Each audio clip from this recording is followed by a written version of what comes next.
and a flashback to Connie's fast first. From Pomona, California, site of the 32nd Annual Cheap Auto Parts Winter Nationals, these stories and more on this edition of NHRA Today.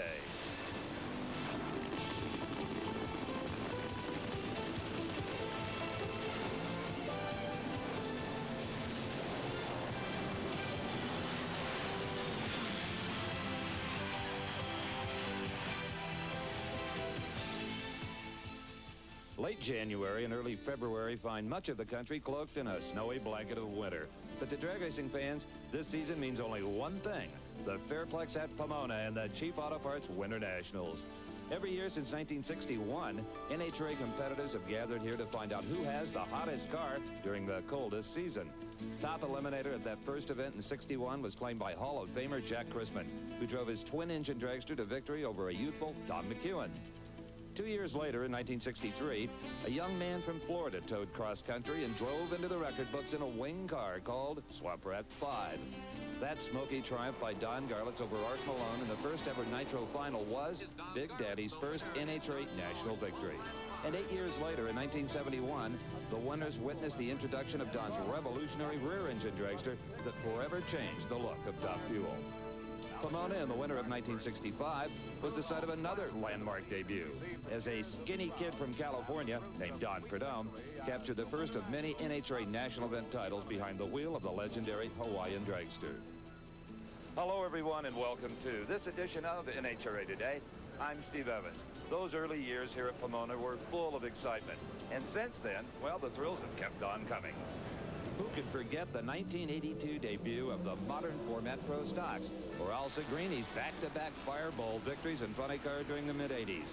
And by far the most famous incident of all, Eddie Hill's pirouette blowover during qualifying in 1989. This racetrack is a virtual history lesson in quarter-mile speed and excitement. But enough of looking at the past. If last weekend's preseason testing is any indication, the 1992 NHRA Winston calendar may be even more thrilling.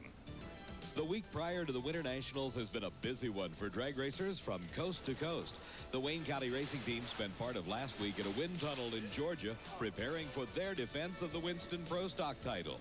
We've got a 92 front end for the Daytona, and we got it last week. So we worked very hard to get here, and we're wanting to see how much different it is in the front end we've been running. After completing the wind tunnel work, the team rushed to Texas for a test and tune session at Houston Raceway Park, where new driver Scott Jeffreyon got acquainted with the Mopar machine. You just have to get used to, things such as throttle linkage, the clutch and clutch linkage, and just more or less get comfortable and situated with everything in the car. Scott's first run in the car featured the familiar Dodge sachet due to too much clutch, but in a later run, he got a taste of the Dodge's Winston Championship-winning performance as he powered the car to a comfortable 7.25-second elapsed time. The honor for most impressive performance at Houston was shared by three drivers, Bruce Allen, Larry Morgan, and Jim Yates. Each ran laps under the current national record. Morgan's best time in the Castrol Oldsmobile was a 7:17 at over 192 miles an hour. Yates turned a few heads in his Dynomax-sponsored Trans Am by firing off a 7:15 blast that he attributes to a combination of a Liberty 5-speed and a Bob Ingalls engine development program. We're trying to juggle the gear ratios around a little bit to get the motor to work within its optimum power band. The amazing fact about Bruce Allen's performance in the Rare & Morrison Super Shop Chevy Lumina was his consistency. 4 laps under the national record in one day, including 2 in the 7.15-second range. The car is going to be a real good car for us. We've run real well with it, run better than we expected with just a new car. The other site of testing during the countdown to Pomona was Bakersfield, California, where both Pro Stocks and Nitro machinery shared center stage. Among the Pro Stocks taking part was Mark Powick's new Oldsmobile, now painted blue. Joe Lapone returned to the cockpit of his Summit Chevy after recovering from a non-racing related head injury. And Ricky Smith debuted a new STP Pontiac that has him feeling confident. We're tickled. We think we're going to run good. We picked up a little more power this winter. Maybe this will be the year Ricky Smith gets him some wins on the NHRA. 10-time Winston champion Bob Glidden was also on hand with a revamped Motorcraft Ford probe that has undergone extensive development in the shop and on the dyno. This is the first of the 90 probes we built. We had tested the car about a year ago and with good results. And we just decided to bring it out and run it this year. The performances for Pro Stock at Bakersfield were not as stunning as at Houston due to difficult weather conditions. But despite the problems for the carbureted contingent, the supercharged nitro cars had better luck. On Saturday, Don Prudhomme cranked off a brilliant 488 at over 295 miles an hour. These are ideal conditions. There's just enough sun and the air is, like I say, it's really great. The barometer looks tremendous. Also jumping straight into the 4-second zone was Ed McCulloch in the McDonald's backed dragster.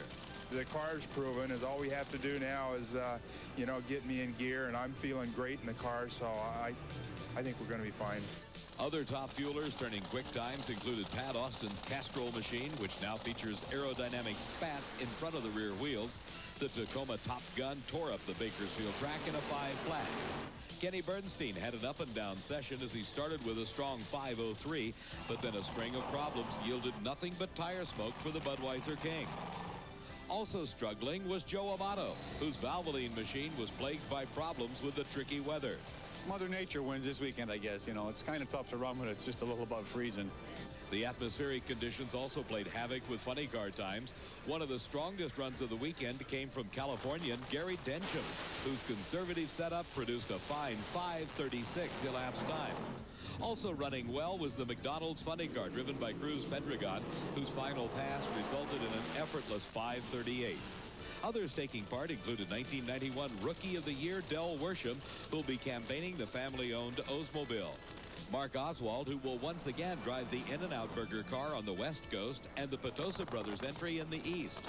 Jim Dunn has his Fireman's Quickie ready for competition. And of course, no funny car gathering would be complete without John Force. But a series of supercharger mishaps and poor performances had the two-time Winston champion a little on edge. I'm not struggling a bit. I'm doing great as usual. Coil's struggling. The attack team's struggling. Can't keep a supercharger on it more than one run at a time. It just wants to eat it up, and it's something I'm doing. The crowd's going to hate this, but I'm shortening the burnouts starting today. If John Force holds true to that promise and does cut back on his burnouts, it truly will be the end of an era. Kind of a sad one, actually. Stay with us. When we return, we'll gaze into the performance crystal ball with the class of '92. NHRA Today is being brought to you by Castrol GTX, the motor oil that provides maximum protection against viscosity and thermal breakdown. NHRA Today from Pomona, California. As you've already seen, the top fuelers have put up some astounding numbers since the end of last season. So we checked with some of the crews to get their views on how low the times and how high the speeds might be for '92. I really think you'll see 485s and 486s. A few of those will happen. I think you'll see a little more 480s, obviously, as conditions are right. There's been so much improvement with the latest technology on these cars till everybody's looking for that 300-mile-an-hour mark. The ETs, I think, are going to be 480s are going to be, become common, a low 490s on the good tracks. You might see a low of 483 to 485 when it's all said and done. There's a real good chance some impressive numbers may happen right here at the Cheap Auto Parts Winter Nationals, because since the last time we were here in November, there's been a major change to the racing surface. NHRA got out the jackhammers and dug up the old concrete pad that was laid in the 70s, extended only 80 feet past the starting line. There's a new pad 4 times that long, 330 feet to be exact. That means crew chiefs can get more aggressive with the clutch and with the power, because the cars will have more momentum when they make that transition from concrete to asphalt. We should see far fewer smoking tires. Also, it will aid in track cleanup, because solvents can be used on concrete that are corrosive to asphalt. But even with the old surface, this track made headlines. Who could forget Connie Coletta's blast of 3 years ago when he became the first driver to top 290 miles per hour. 1989 Winter Nationals. That brings back a lot of good memories. The race car really run good, better and faster than it ever has before. They run 291 with it. When we were there in '88 at Pomona for the World Finals, the car run real good. And I told some of the guys, I said, I think I can run 290 if everything is right. And the race car kept on saying it wanted more fuel. We put more fuel to it and kept on doing it. And I stepped on the throttle and the car it run good. About 300 feet on, I mean, it just was trucking, and it just kept on going harder and harder and harder. It never stopped pulling until I lifted. It was awesome. One thing you can count on at any NHRA national event, and that is a ready supply of National Dragster magazines. And that has been a tradition for over 30 years. Today, it has grown into an indispensable tool for both racers and fans, and is one of the many benefits of a membership in the National Hot Rod Association. Welcome back to the Cheap Auto Parts Winter Nationals. At this very track last November during the Winston Finals, Jim White stunned the crowd with top fuel-like speeds in his funny car, a sure sign that the floppers are on the edge of a significant performance leap. Here in the pits, we checked with some of the teams and got their 1992 forecasts. For this year, I would say you're going to have to get a track where there's an excellent racetrack and good air conditions, and you may see a car sneak into the high O's and in the low 290 mile-an-hour range. I do believe you'll see some high O's before the year's over, but I don't believe you'll see them yet. We've got a combination that we want to try, and we're not even going to attempt to put it in until we've got the car straightened out like it was last year and start running consistent again. That consistency stuff that we had, I want to get away from it. I want to have fun. I want to drag race and want to go for the throw. Arguably, the hottest funny car driver of the moment is the man who sits right here, Al Hoffman. He won the last two races of the '91 season, but that success was a long time coming for one of drag racing's hardest working and tightest knit teams. Although drag racing's off-season is a couple of months long, it's not a vacation for Al and Helen Hoffman. Our social life basically has always centered around the race car. Our off-season time, again, centers around the race car. But it is a chance to recharge, rebuild, and think without race day pressures, and best of all, to be at home in Central Florida. I enjoy getting up and coming out and having a cup of coffee in my own kitchen and being able to walk out and shop and work on things as I want to, not as I'm forced to. You do tend to start to miss home, even though, you're not there that frequently in between races. The relationship gets very strained because you're basically living in each other's pocket all the time. Being back among the familiar surroundings of home can take the edge off. So can taking a few minutes to work on an old hobby. I've got that 40 Chevy Coupe out there that's kind of a little pastime for me. I've had it a year now and driven it probably half a mile. It's, it's got a brand new blown Chevy small block in it. It was built for a blower, the motor originally. And really, it's just about finished. All the interior's done on it and everything. Make a nice little street car when we're finished with it. Al met Helen in Australia. He was contracted to drive in an event. She owned a fuel service concession at the track, and it was love at first sight. They returned to the States pursuing a career in funny cars and spent some lean years racing together alone. I knew nothing about fuel race cars. We were kind of a two-man band. We went down the road, we serviced the car ourselves, just the two of us. We didn't have any additional help at all. I put him in the car, started the race car, then I backed him into his position, and the rest was up to him. Without her there, I don't think I'd race anymore. Knowing she's there to strap me in the car and shut the body, and I feel a whole lot more confident since she's been doing that and been with us. We couldn't have raced without everything that she did on the car. Funny car racing is our life now. The winter's chores include reworking an ex-Roland Leong body purchased after the 1991 finals. We mount all our own bodies and do all the paint work ourselves, and Helen does the lettering on them. And we save ourselves quite a bit of money doing everything ourselves, and I enjoy working on them. Last year, Tom Anderson and T.J. Aldrich joined the Hoffmans, and Al won his first major race. It's been a long season to get to where we're at. The start of it was, winning the Invitational there. I figured, that we'd probably win a couple of more. They capped off the season winning the last two national events in Dallas and Pomona. Turning the wind light on just meant an awful lot to us. The mementos of three major event victories are displayed proudly at the Hoffman homestead with the hope that the momentum continues. I wish 91 hadn't ended and we could have just kept right on racing. That's what I love and what I want to continue to do. Castrol presents the GTX Pipeline, the latest news from the world of drag racing. A familiar face has returned to drag racing. Mike Klober, formerly of Don Perdome's Skull Bandit team, is back as crew chief for funny car driver Jim Epler. I helped a guy up in Denver last year at one race, Len Soroka, and you know, it's the kind of thing that gets in your blood. I've been around racing all my life. I've been in school for the last year and a half, taking some college-level math and physics and doing some things for myself that I needed to do to get a little sharper out here at the racetrack. So I made a few phone calls and called around and talked to Jim Epler, and Jim and I made an agreement on how the race car operation should be run. He lets me do what I think is right for the race car, and it's a good situation for me personally. And that's what it took to get me racing again, to make things right with me.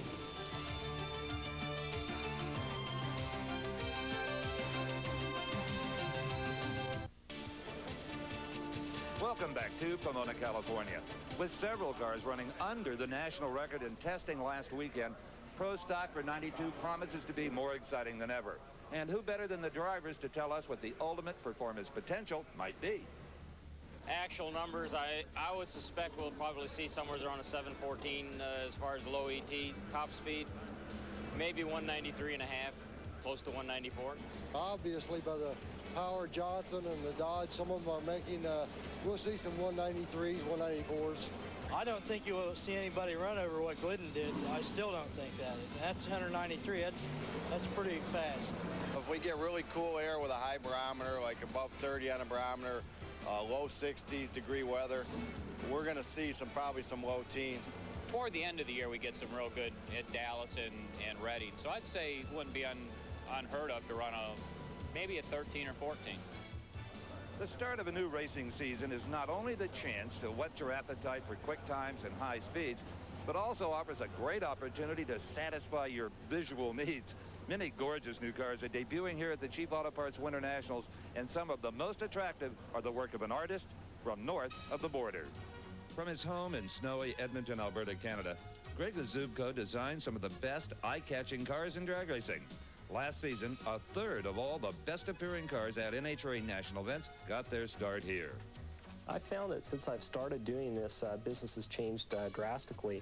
It's gone from a business where we dealt mainly with professional cars to a business now where the average racer that we deal with is a sportsman. It's really been interesting to watch the sport grow to the point where visual impact was important virtually from the professional right down to the bracket racer. After starting his business in 1985, Greg now has a worldwide clientele with over 1,000 creations on the track.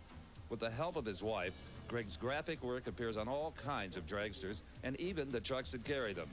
I find that doing the designs for a dragster is often a little bit more difficult than a closed body car, simply because you do have to deal with a very, very reduced surface area. You have to deal with a surface area that is wedge-shaped, but that's part of the tricks. You know, you have to be able to deal with this type of thing. From the first sketch to the final product, the process of putting together a car design takes days of detailed drawing. We start out by doing preliminary drawings. We would get information from the customer depending upon the colors that he's interested in, lettering that he wants on the car, physical features of the car. We start by doing 3 different schemes, give the customer different things to pick from. When he finally finds the design that he likes on a preliminary basis, then we would go on and provide a final rendering based upon that preliminary scheme. The selection of colors going on to any one design is based a lot upon the customer's requests. Oftentimes they'll dictate specifically which colors we're to use. Oftentimes they'll have no idea whatsoever and it's left up to us. We spend a lot of time dealing with the sponsor. We have to build in their colors, their logos. We have to place them where they would like so they get optimum exposure. We also end up dealing with the sponsor in regards to the scheme of the car as well, not just to where their logos, etc., fit into that scheme. Some of Greg's favorite creations have been the JB Racing Top Fueler and the KC Spurlock Gambler funny car that was judged best appearing car at the 1990 Southern Nationals. When time permits, Greg also likes to paint, and it's not hard to figure out what he likes to paint. These paintings were done especially for the late Gary Ormsby. The only thing that I really focus my artwork on at all is race cars. I have the ability to do other types of artwork, but I have absolutely no interest in it whatsoever. So the day is very, very few and far between where I'll do anything other than a race car. I don't really consider myself an artist. It's just simply a business, no different than the, you know, the guy who builds the chassis for the car, the guy who builds the transmission, or whatever the case may be. With the signing of his work, Greg brings to drag racing a special ingredient, one that is definitely pleasing to the eye. With graphic artists like Greg and others out there, drag racing offers its fans a four-wheel version of Beauty and the Beast. Well, that's all the time we have for this week's show. We'll be back next Sunday right here on TNN with the results of the Cheap Auto Parts Winter Nationals and other drag racing news. See you then. NHRA Today has been brought to you by Castrol GTX, engineered for today's smaller cars. Promotional consideration provided for and a fee paid by the special offer from Diamond P. NHRA Today is a presentation of Diamond P Sports.